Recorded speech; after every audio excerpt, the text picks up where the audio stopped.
Samahan nyo guys, mag-isa tayo ng munggo. Meron akong pinalambot na munggo. Ayan yung ating mga recipe, sibuyas, bawang, loya, tsaka yung ating munggo.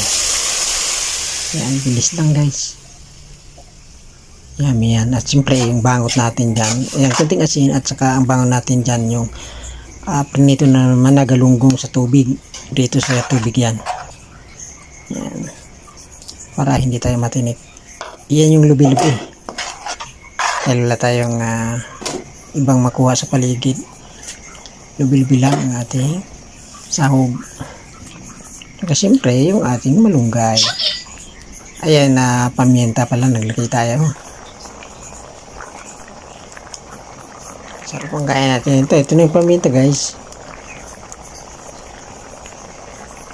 Yan, sabing-sabi. Mabilis lang pag napukulan mo na yung munggo. At saka ito na yung ating malunggay. The best. Ayan natin mag-drop yung malunggay bago natin siya haluin guys. Ganyan ang paggulay ng malunggay. 100% hindi siya papahid. Ayan guys, pwede na. Ito ay ginisang munggo. Yung pinanggisa natin dito, yung ating ginawang coconut oil. Pero kunting-kunti lang talaga as in. Basta lang brownish yung ating mga recipe, sibuyas, bawang, luya. So pinaka minsawag natin dito yung nakuha natin sa paligid na tinatawag nating lubi-lubi, and yung ating malunggay. Ayan na, okay na yan siya guys.